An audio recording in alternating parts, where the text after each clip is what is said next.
Ted Harris and I were talking about the complimentary first year's maintenance. Marcus, what is that?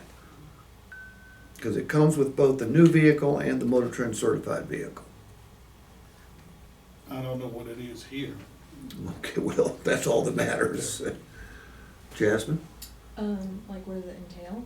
Yes. Is it like the first 2 oil changes and the tire rotation? That's what I've been told. Okay. So, how much money would that save me if I'm a customer? The average oil change, but mine is a little bit different, like $80. I'm guessing oil change and tire rotation these days is probably coming pretty close to $100. Yeah. I was gonna say about 250. No, it's not. Maybe on a diesel, Yeah.